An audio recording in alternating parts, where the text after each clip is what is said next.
sector. Government signs MOU with Toyota, and 3 ghosts vanish with over 1 million salaries. Atu forcing breached ambulance contract. Magdan defense Ofori Atta. And last but definitely not least, the Daily Graphic is our final one. It says 17 billion Ghana cedis.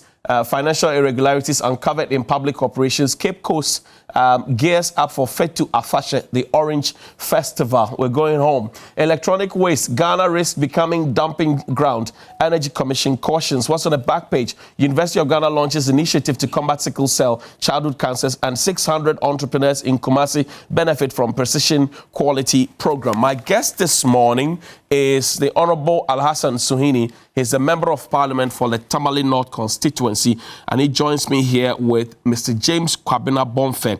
He is the managing editor of the National Forum newspaper, and also Daniel Ni Kwate Titus Glover.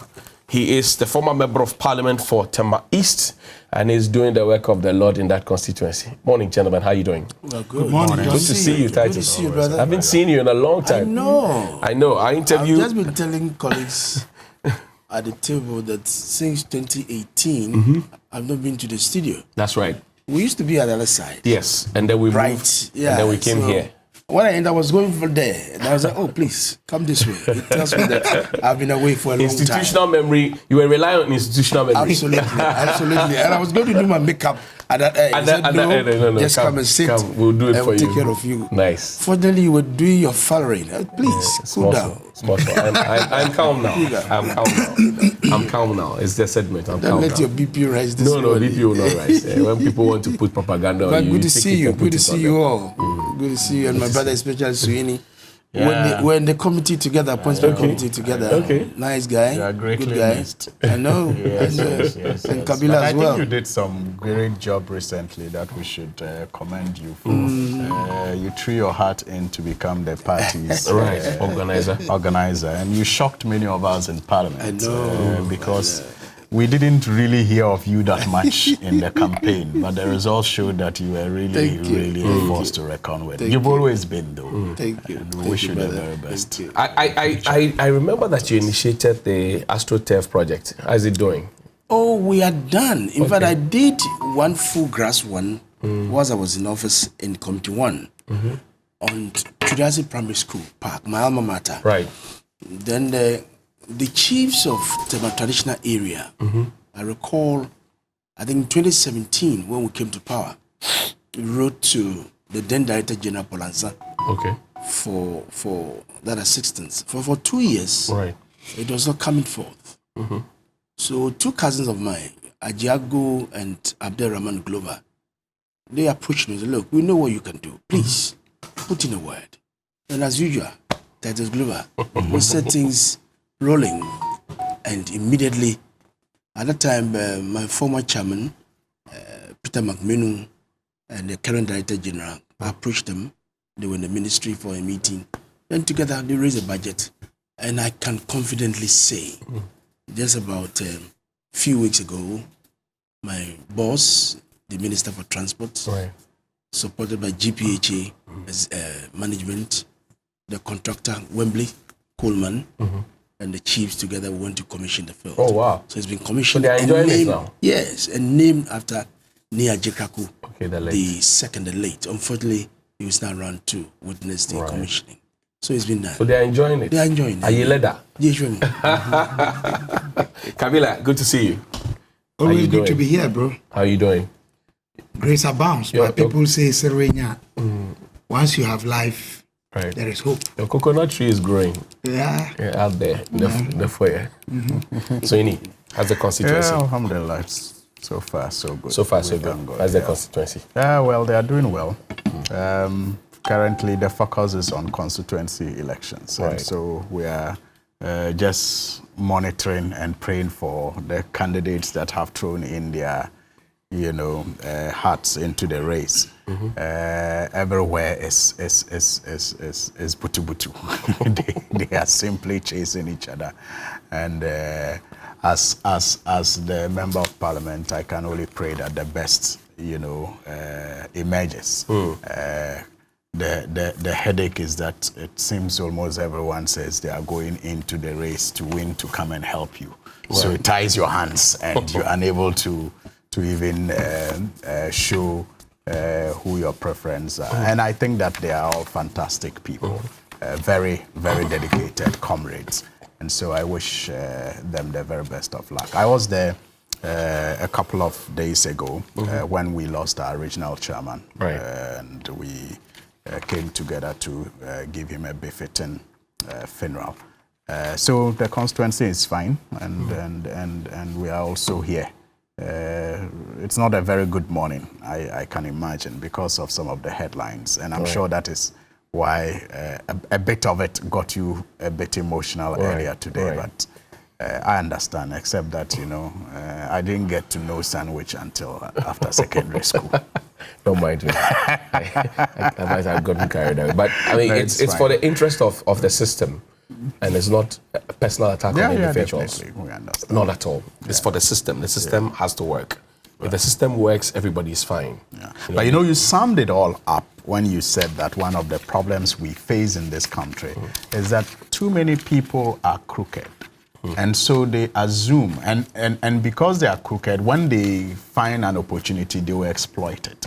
And so they assume that anyone with such an opportunity, you know, will also steal, you know, will get corrupted if they had, you know, the kind of opportunity, maybe the kind of platform you have. They can just imagine how much they would have made with it. And so they just, you know, mistakenly assume that everyone in just this morning when I got to the gate, same. Somebody had brought a letter, Mr. Johnny Hughes. Johnny is by TV3Newday, and brought all these things with the letter attached. There's no check. And I get these things every day. I know. If I wanted to be rich, I would have been rich a long time ago. I would have collected the money bags. Anyway, Supreme Court judges in the country have come under the following revelations by the Auditor General that some of them bought government auction vehicles at very low prices without approval from the appropriate authorities. According to the Auditor General, the action by the judges goes contrary to Regulation 158 of Public Financial Management Regulations 2019 LI 2378. The regulation stipulates that a principal spending officer of a covered entity must first obtain clearance from a minister for the transfer, exchange, sale, donation, contribution, in-kind trust, and any other disposal of any vehicles of the covered entity. The Auditor General is therefore requesting the judges to return the vehicles. In absence of approval from the Ministry of Finance, we recommend that the auction should be nullified and the vehicles recovered. The report stated some Ghanaians took to social media to lambast the judges for engaging in acts of corruption when they are the guardians of the law. Ni, let me start this with you. This is where we are now as a country. You know, sadly, because if it had come from either a CSO or a political party, would have. But this is the Auditor General, clothed with all the authority, that's painstaking work. And this is the shocking revelation they have come out with, plus many others. But let's focus on this one, the vehicles. I know that at the advent of the Akufo-Addo-led government, a letter was written to suggest that even if you were a minister and you were using a vehicle and you were leaving office, you would not be given the first option of getting the auction done for you. So that what people do is that they get vehicles, they pack them literally, they don't use them, it stays fresh. Then when they are going, they say, oh, auction it to me. Then they buy fresh Toyota Camry or whatever it is as 4,000 cedis and they take away. But now it has gotten to Supreme Court judges. Where is the integrity? Johnny, thank you so much. And once again, good morning to all your viewers. I have a principle. When I entered Parliament, and subsequently when His Excellency the President gave me appointment as his Deputy Transport Minister, I'm not interested in these auction cars. A lot of friends across the divide. Nee, can you help me to acquire one of these auction cars? What I tell them is that, look, some of them works abroad and work in this cold. And for some reason, he imported this car down. He will not be able to afford the duty to clear these cars. Then when this car is auctioned at a cheap price, then you go and take it up. If the person sees you on the road, they say, you know, this is my car. That's right. And because he hasn't got the funds to clear this car from the port and is giving out at a very cheap price. So on that principle alone, I'm not interested in anything called auction car. If I have it, I'll go and walk to the market and get the car I want. Oh, what else for you there? I say, please, I don't like it. It's a matter of principle. It's a matter of principle. I'm not interested in any of these auction business at the port. Fast forward. The judges are the mirror. The courts are the final adjudication point involving parties that goes to court for any kind of resolution they want on their matter. The Custom Act 891, Section 93, empowers the Customs Commissioner, or by extension, the Commissioner General, to dispose anything, any goods at the port. Right. And there are procedures. I'm a port rat. I'm a son of the soil in Tema. Right. My dad worked in the port for close to about 40 years. He worked in the car park, the cocoa shed, state warehouse, all the 12 sheds in the port at the time. I was a young boy in Presec. We go and do tallying, we get some few monies and do our stuff to go to school. So clearly customs have procedures in how they dispose all these things. And for 60 days, when these goods or vehicles have not their duties paid, they are confiscated. They are kept at the state warehouse. Then a report is generated by customs.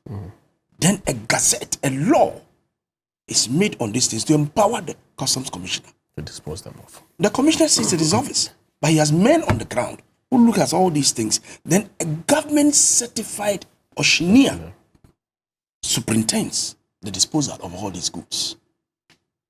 I was reading some of these things on the tabloid and I realized that there's a huge problem. What did you find? I'm saying that some of these cars that were disposed, even you can't even account for some of them. It's so sad. But for a judge not to go through the procedure, it is something that would need to go further to find out why that should happen. And you ask the issue about morals. Because imagine somebody, me sitting here, ordinary person, that I go through these things and come before your court. How are you going to judge me? Yeah. And that is where I'm sad that a judge who preside in his own court could go the way that is going. Now the Auditor General is asking for return of that car. That's right. And the best thing they could do is that they should revalue it again. As to how it was auctioned at what price, I don't know. What kind of procedure did he go through? Because normally he must go through the normal process, and the auctioneer will do the auction, and based on the highest bidder, it is given to him. So what process was done? We need to interrogate to find out how it was carried out. Did he get it at the normal auction procedure, or they went to the back door and that kind of thing? We cannot tell. So from what the Auditor General is just publishing, what they have just told us, we need to find out, as journalists, we need to find out how they arrived at this conclusion. Right. The judge sitting down, for me, has not done any wrong. I want a car. I want an auction car. Did he go through the procedure? I will have thought that you haven't read through for us to know exactly. So it says in the absence of approval from the Minister for Finance, we recommend that there was no approval from the Ministry of Finance, and but just to mention the judges, we can. Her Lordship Justice Kobe, Toyota Land Cruiser bought at 57,000 Ghana cedis in excess. Justice Badegbe got some for 67,000 Ghana cedis. Justice Badegbe got 2 of those vehicles. Justice Charles Boating got 1 at 9,000. Justice Julius Ansah got 1 at 75,000. Justice Julius Ansah got 2, actually. Justice Sesiedu got 1 at 8,000. Justice Kujo got 1 at 12,000. Justice Mensah got 1 at 67,000. Justice Barbara Akwa got 1 at 92,000.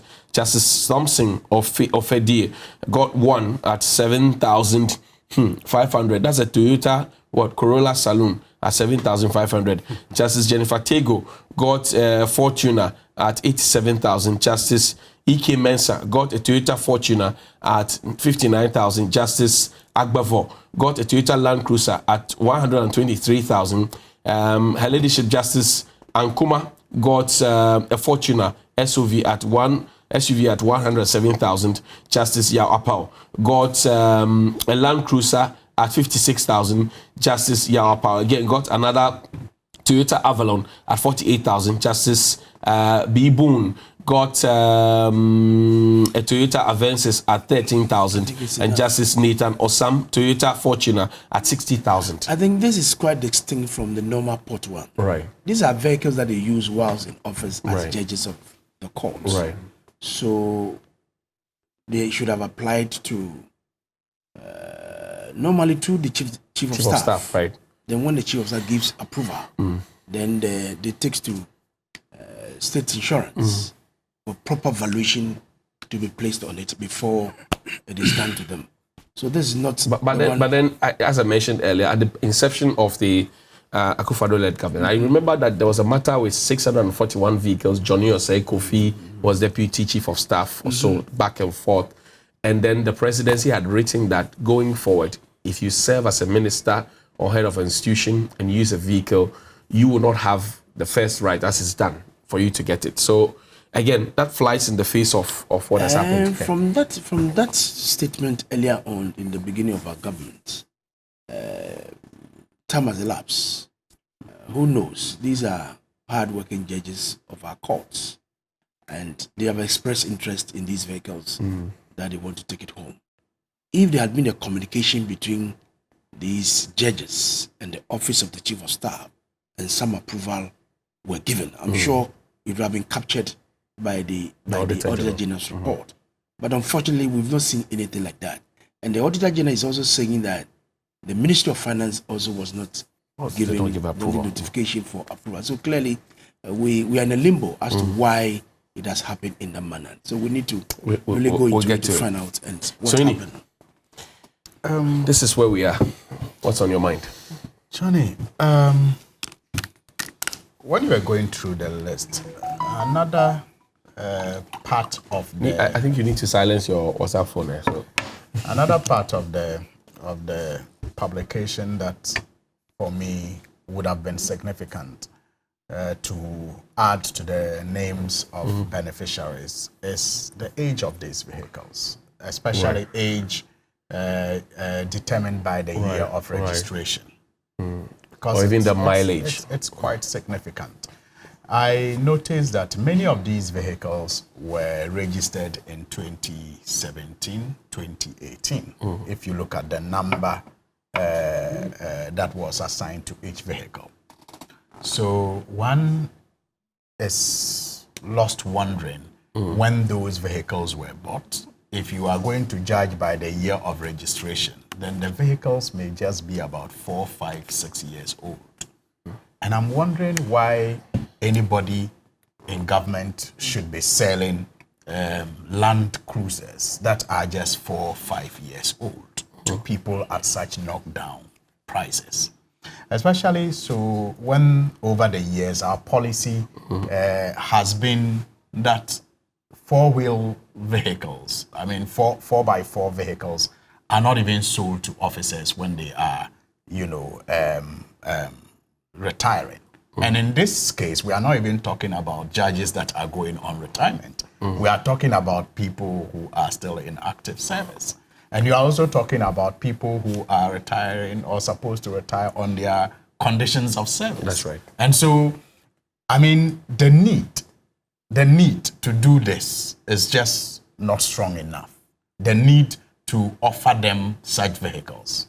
First of all, like I said, the vehicles, in my view, going by the year of registration, are too new to even be auctioned. Again, going by our policies, we do not encourage the auctioning of four-wheel vehicles that are still in service to officers when they are going on retirement. Again, these are justices who retire on their conditions of service and are still even active, are not going on retirement. So I don't really get the need. But all this takes me back to, you know, the speech that former President Mahama, you know, delivered recently to some legal practitioners who had a conference, lawyers associated with the NDC. And he talked about the perception, the public perception of justices. And right after his presentation, you know, some busybodies decided to go to town to give him a lecture on how not to paint, you know, our justices black.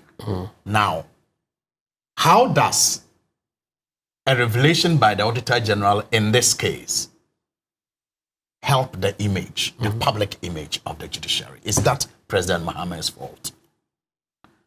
So when people speak, sometimes there's a need for us to ask ourselves the very, you know, difficult questions. Stand before the mirror and ask yourself as justices, what or how have you contributed to the poor public perception that people have of that institution today? One of such contributions to the poor public perception is what is found in this audit report. And don't think that this is known to people because it has come to the media. Remember that from the handling processes, the payments that you made, the banks that received the payments, the people who prepared these vehicles to be brought to your homes are part of the public. They come from families. So they have friends. And so it's already been discussed that look at how our judges are behaving. It may not necessarily be corrupt, but that is why corruption, it's such a difficult thing to be defined in just one sentence. The perception of it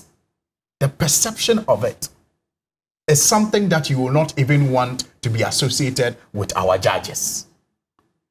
And clearly speaking, Johnny, when I read, you know, the Auditor General's report and the excerpts that I also got from the media, what immediately came to my mind was the public perception of the judiciary, which has recently become a matter of debate as a result of President Mahama's, you know, address. Are we not pushing it too hard? And how we simply, you know, discuss that speech of his with partisan political lenses without really considering, you know, what it is that is wrong with our judiciary that we should all be worried about. Are we not pushing it too hard? Because the judiciary is the vanguard.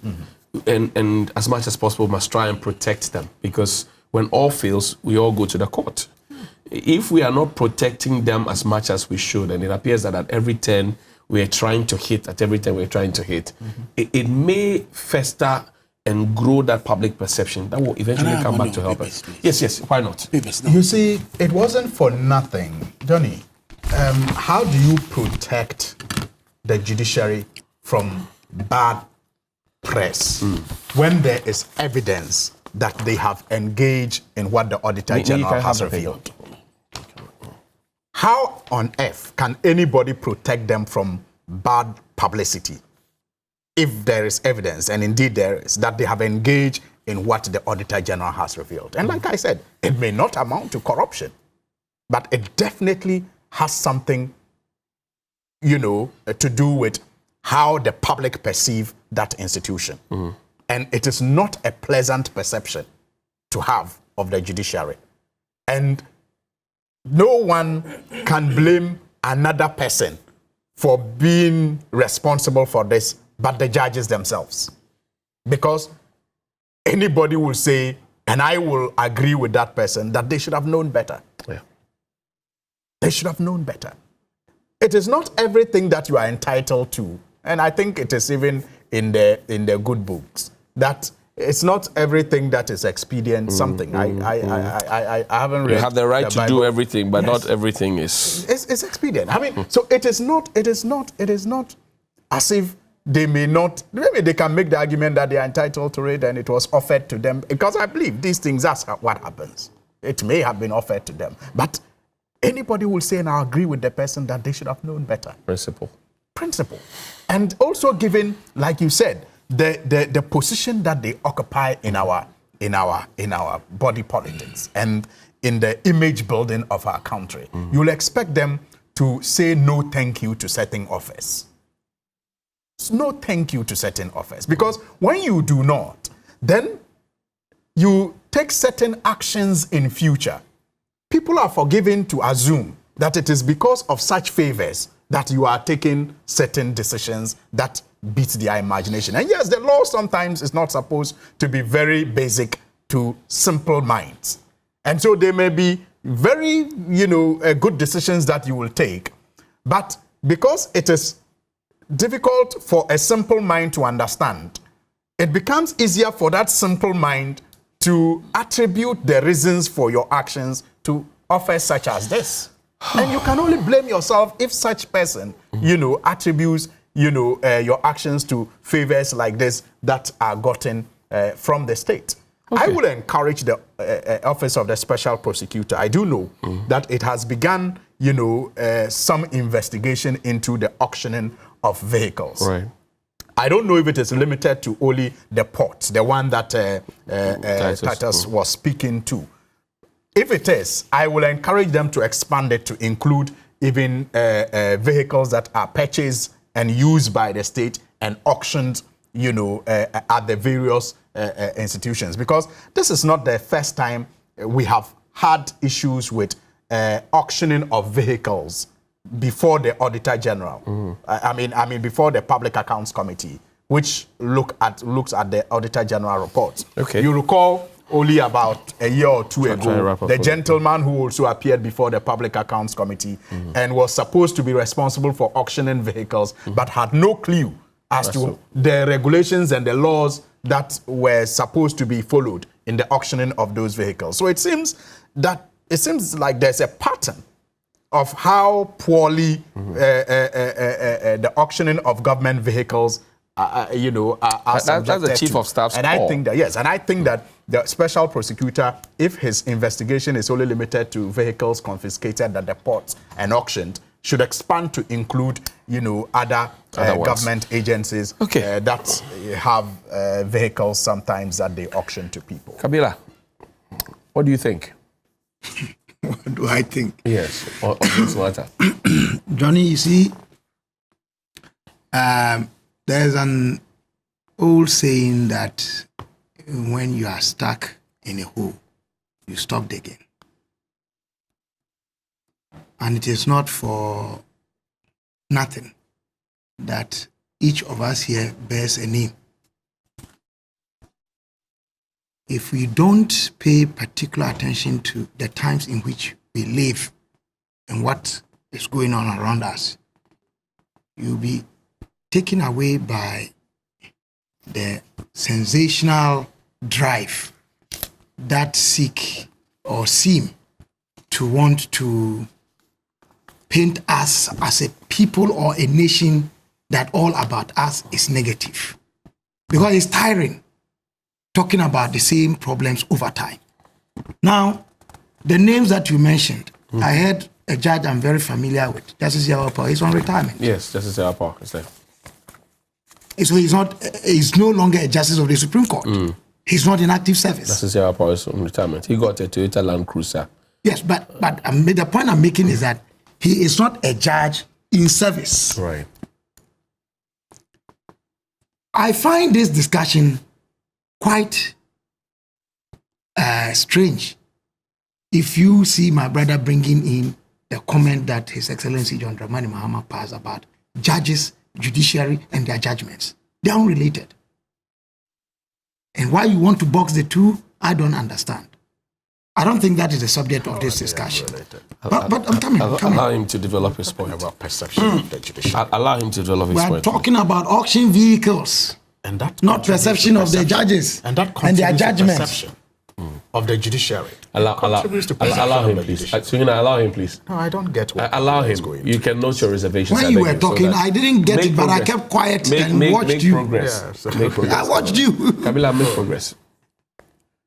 Johnny, you see, the first issue I have with the Auditor General's report or the media reportage on it is that instead of the auctioning authority that issued these auctioned items being brought under scrutiny, we are now questioning the beneficiaries alone. Who authorized the release of the vehicles? Who priced them? Sweeney made an important point.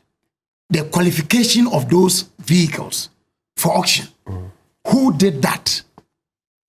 Was it compliant with precedents or best practice over time? Are there issues that the Auditor General report has raised?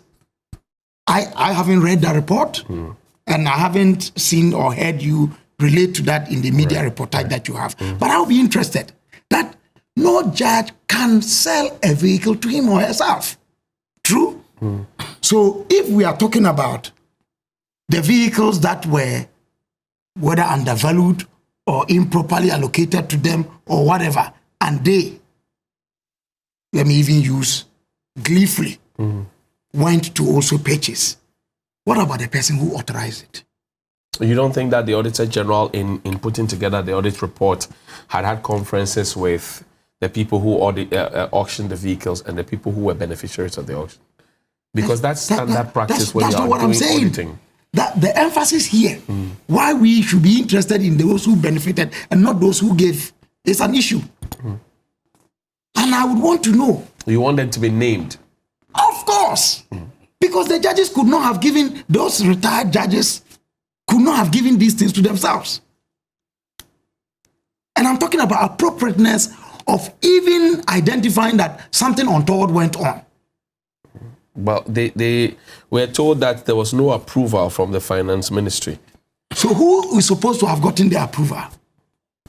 Is it those who requested or applied for, or those who gave the approval?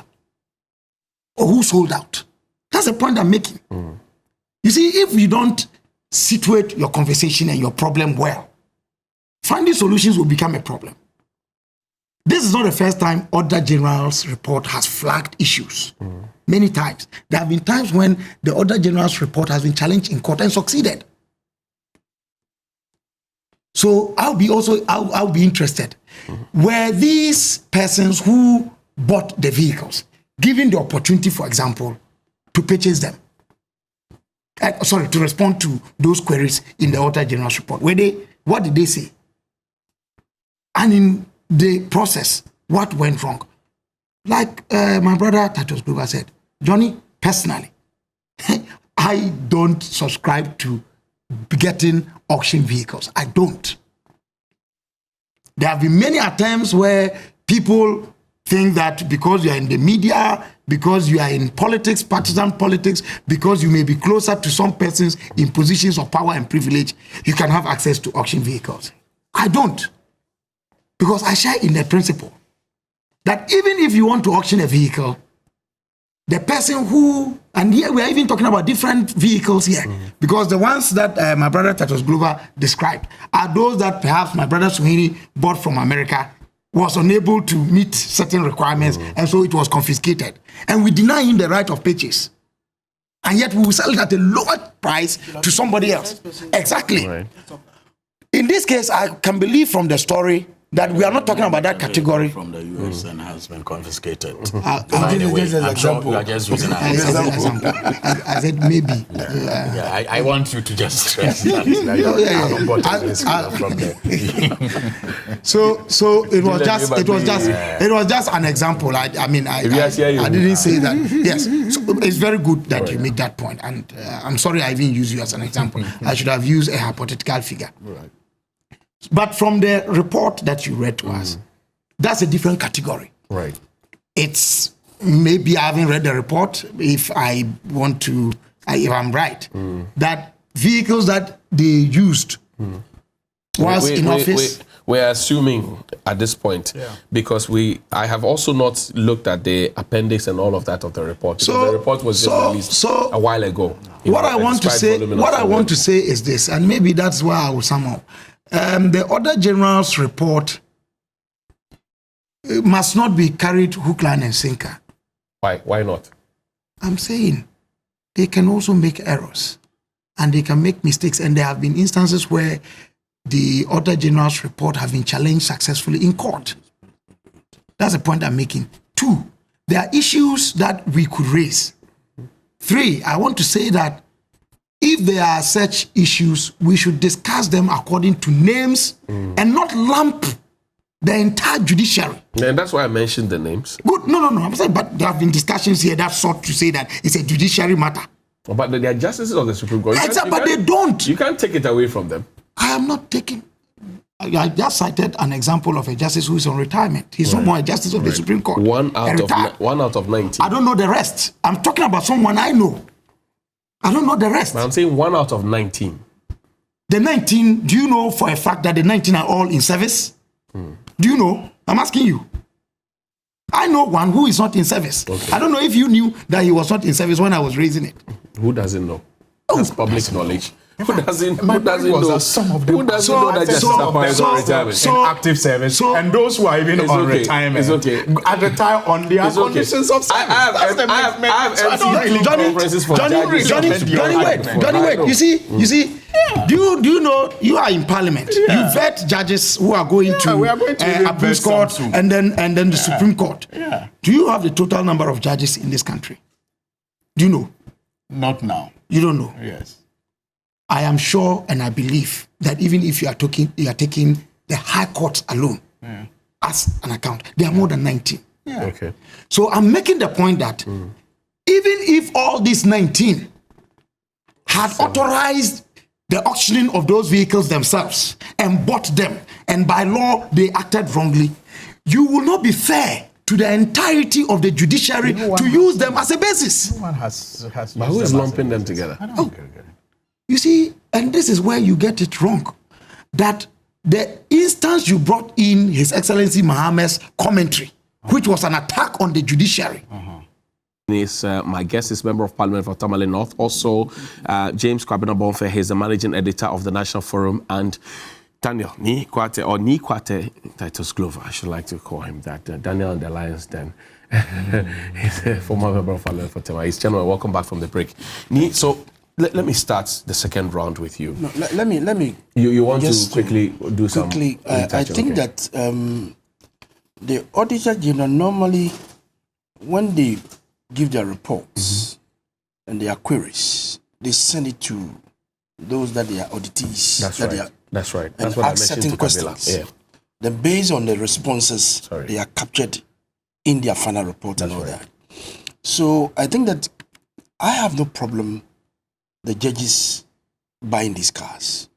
But I realized that the procedures were not exhaustive. Were not followed through. First of all, we need to find out whether these judges did apply to own these cars. We need to find out. And the Auditor General must also tell us whether there are certain paper trails to find out whether these judges did apply. And the application normally goes to the Chief of Staff's office. I remember when I was in the Deputy Minister for Transport, GPHA managers who goes on retirement, their vehicles that they use is a saloon car. So normally, they apply through the Minister for Transport to the Chief of Staff office. They will just attach a cover letter and go to the Chief of Staff's office. And when the approval comes, then we are good to go. So the procedure that they went through, we need to find out from the Auditor General, first of all, whether these judges did apply to the office concerned. Was any approval given? Then comes the issue of pricing. Because if you are using Land Cruiser, that is less than 10 years, the value is there. Beyond 10 years, the value is there. So we also need to find out, before these cars were sold to these judges, what was the pricing that was placed on it? Okay? Because on a normal auctioneer who has a bell in his hand that is ringing, don't call me, that he sells. But this is a very peculiar one. Because these are retired judges who are going home and they want to have these cars to themselves. So if indeed government want to dispose them, they are the first offer that will give it to them. So we need to find out how these things were done. And that will give us a very good opportunity to find out. But as to how they sold it at these cheap prices, what is the duration? How long has been these cars? When were they given to them? What was the manufacturing age? Right. So it inform the pricing that will be placed as state. But then the Auditor General has recommended that the vehicles be retrieved. And what kind of weight would that put, for example, on these charges? It puts some dent in their images, because for them sitting in their homes, I don't see what they have done wrong. Johnny, I've been driving this car as my duty post vehicle. Right. I'm going to retirement. I make an application that I want to buy this car. Right. I don't see anything wrong that we want to judge these judges wrongfully. Because if he makes an application and this application goes through the process and he's been given a price to buy, they will sit back to accuse them. I don't get it well. Seriously, I don't get it well. So if he's saying that they should take them back from them to go and do revaluation of the vehicles for them to pay the difference, or what? We need to find out. You are taking it from them on the principle that what? The pricing that they give to them was so low. So they should have to go and do revaluation, and the right price is slapped on them. Then we need to know. You should let us know on that. But at the time they will return it, because I'm sure they've been driving it for some time. By the time they return it, they would have used it, so the value would have further depreciated. Right. So the point is that, so if you take it from that, are you going to give them their monies back? Are you going to return their money to them? The Auditor General must come again. Come clear. You see, Johnny, I think that this is a point I was not allowed to drive home. Who did not allow you? Well, you know who were here. They were all talking. I sat here quietly. I'm making my point, and then the interjections will come in. We must give ourselves that honor and that respect. My point is this. As a matter of principle, I am against auction of any kind. Why are you against it? Yeah, because look, take even those who have served in capacities and are leaving office and are allowed by law to even take home the vehicles that they served with on auction, and they buy them at reduced prices. At whose expense? And Sony raised an important point. Did those vehicles reach the age that auction cars normally would reach? Those are issues that they themselves cannot determine. But they are appointing authority. Two, you see, we are talking as if the person will just take the vehicle home. There's transfer of ownership. Who does the transfer of ownership? Is DVLA. On whose authority is that ownership transfer done? All this brings to question the body that releases the vehicle than the recipient. I may not take it, even if the law allows me. I say I will not, as a matter of principle. The law allows somebody else, and the person says, I will not exercise your subjective then. I will not judge the person on the basis of my subjective view, because he has the right to do that. If we find that law inappropriate and not right, at least my brother is here, he's a member of parliament.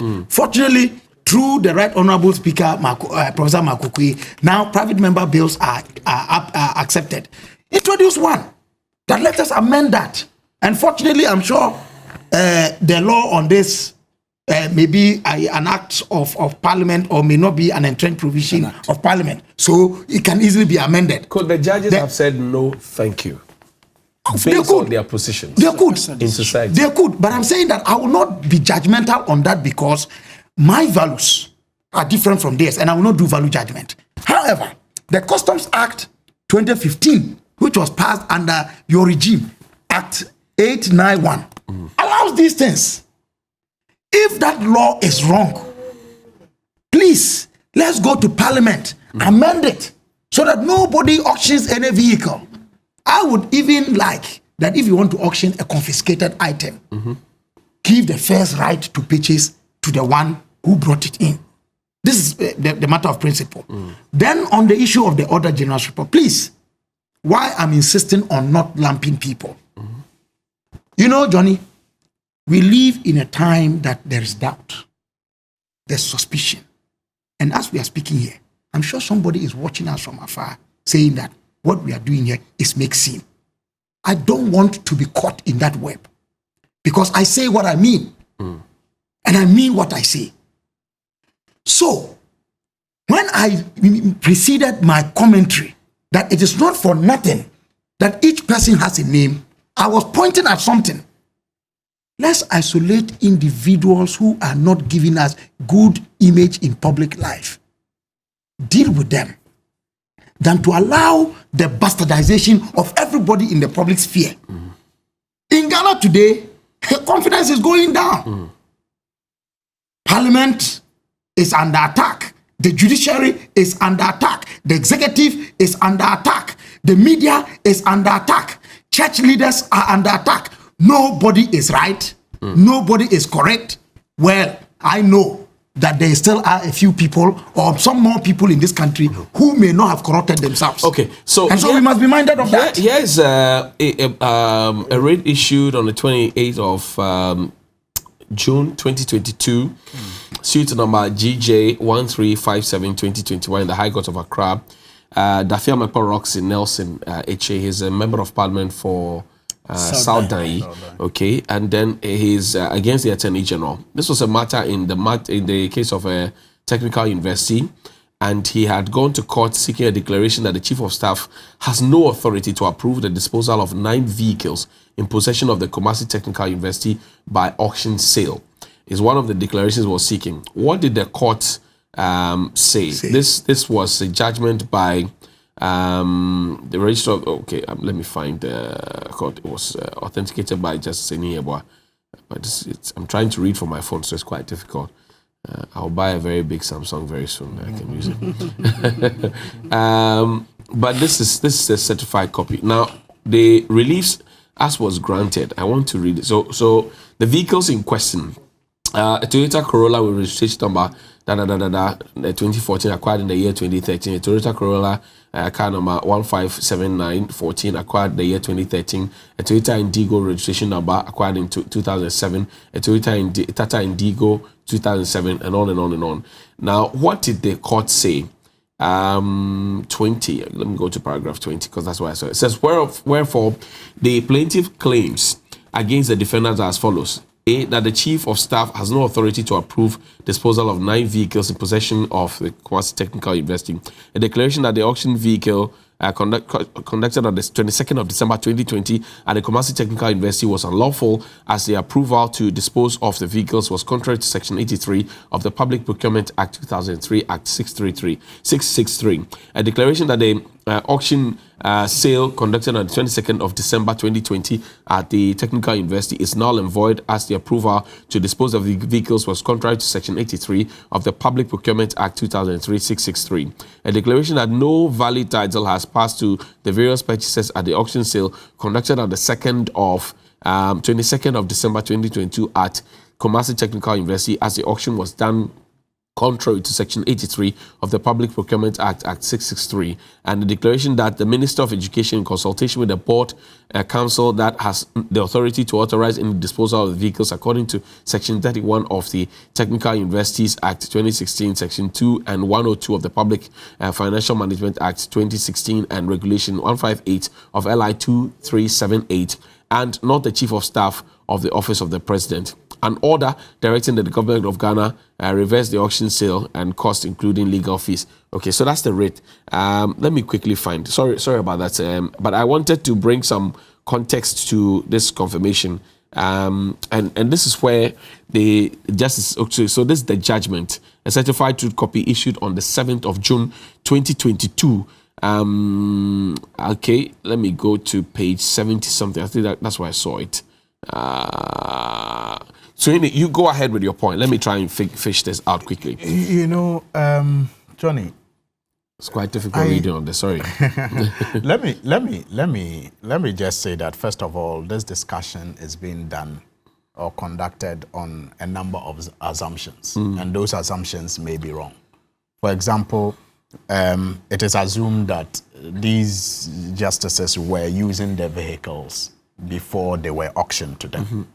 It is not clear in the Auditor General's report if they were actually using those vehicles before they were auctioned to them. So it can be a wrong assumption. Now, let me also state upfront that in my initial commentary, I did say that some of the justices may still be in active service. And even if they are not, they retire on their conditions of service. I'm sure you remember me saying that. And so clearly, for me, it's neither here nor there if someone is still inactive or someone is on retirement. The point I sought to make was that I am trying to find the need to make this offer or to apply for these vehicles, given the conditions of service, compared especially to the average Ghanaian conditions of service. I'm trying to find the need to make the offer to these justices, or even for the justices to themselves apply for such. I don't think that it is that needful. And then again, I have a problem with the procedure, just as my two colleagues here do. And I also have a problem with the judgment of the justices in accepting the offer or applying to take advantage of it. And like Kabila said, I say what I mean and I mean what I say. I have a problem with the procedure, and I also have a problem. It's subjective as it may be. I'm not shy to say that I have a problem with their decision to even take advantage of this if they are entitled to it, especially in the face of public perception about how they work. And that is why I made the point that sometimes some of the decisions they take may not be very simple for a simplistic mind. And so a simplistic mind trying to understand a decision that the judges take in a very simplistic way can attribute favors such as this as reasons why they may have taken a decision that is incomprehensible by him. And you cannot, begrudge such a person. One will be forgiven to grant such a person, his perception. And that is why I link this directly to public perception of the judiciary.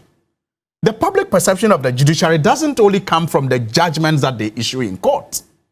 It also comes from conduct such as this, that will let people believe, rightly or wrongly, that they are corrupt or not. But who aided? And that they are influenced. But who aided them? That's the question. Who aided them? That's the question.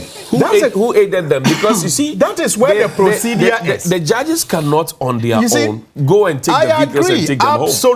Absolutely, Johnny. In fact, like I said, I have a problem with the procedure, and I also have a problem with the judgment, that it was exercised in this case by the justices. Okay. I'm saying that the procedure may not be established by them. In fact, the policy I understand is that government institutions or state institutions auction their vehicles every 2 years. And I'm thinking to myself, why would we even have such a policy, in operation? But if that is the policy and they have taken advantage of it, yes, you can ask the question of who established the procedures. And by the Auditor General's report, it is clear that the Auditor General is worried more about the approval process, right, and that the Finance Ministry didn't approve. That may be insignificant. But not about the pricing. Not about the pricing. Right. But for me, I'm saying that because this has become a public issue, it has highlighted the issue of even the pricing. That's what the public is talking about. It has highlighted the issue, yes, it has highlighted the issue of the need. Why the need for the justices to get this? And it has contributed to, in my view, the negative perception that people have about our judges. It may have been got as a result of, an investigation that may be appropriate or inappropriate.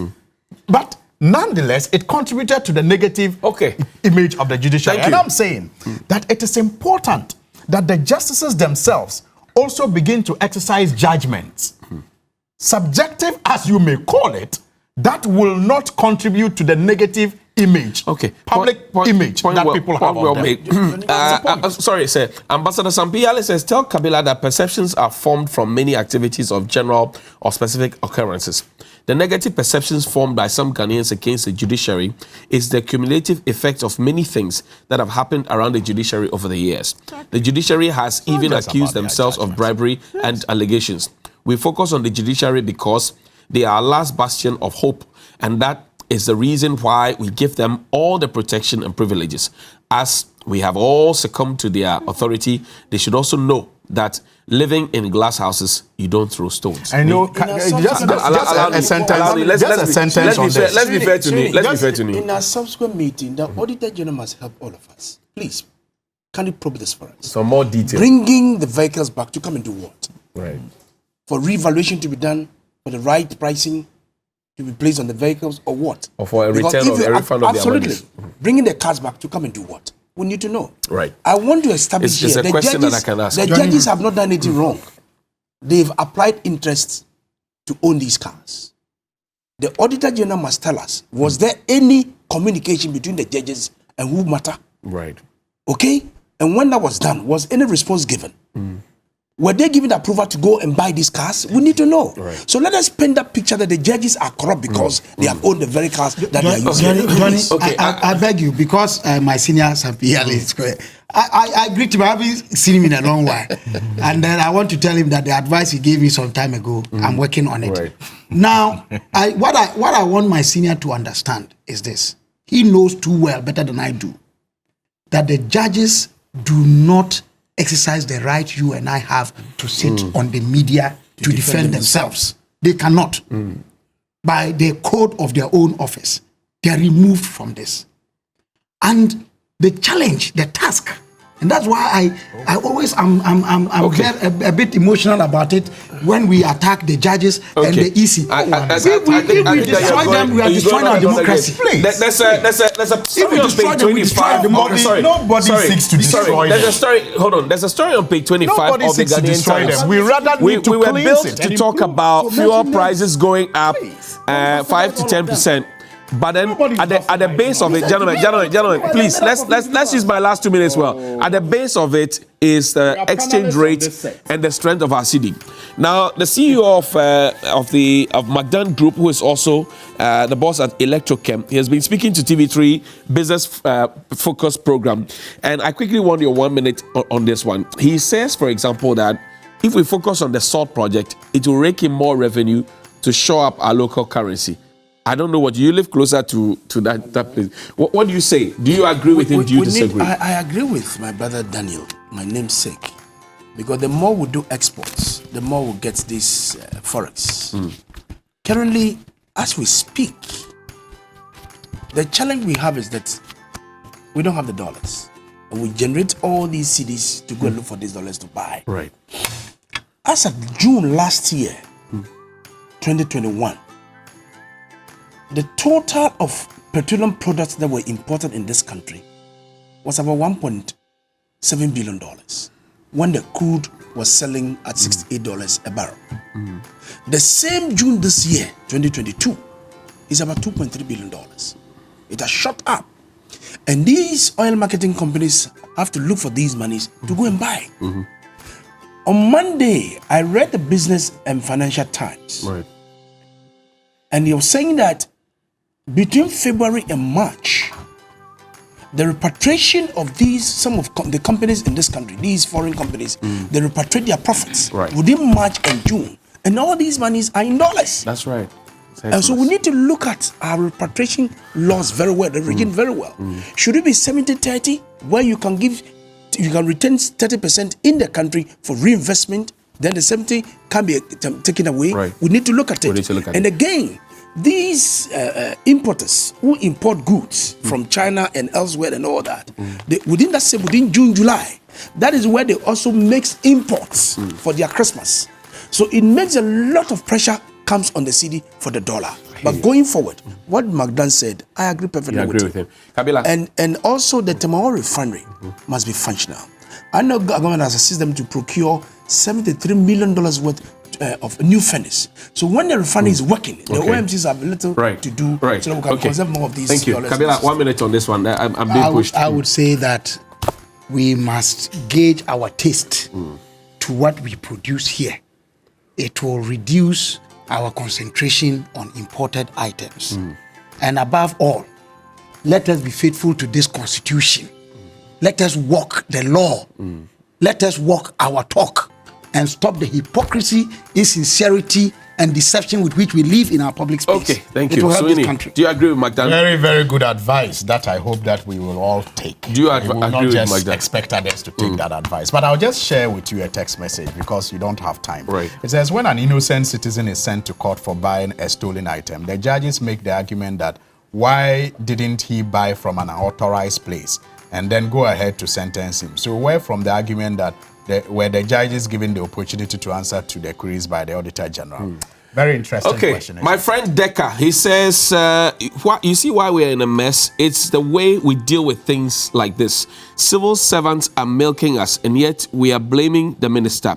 The report is asking for the chief director and the officer in charge to refund the money or go after the ghost names. We leave these people out and blame the politicians, so they are emboldened to continue this rot. Well, they work to a principal. They are agents. What has the principal been doing? Later at 7 p.m. and at 4:30 p.m., we'll tell you what's going to happen in business.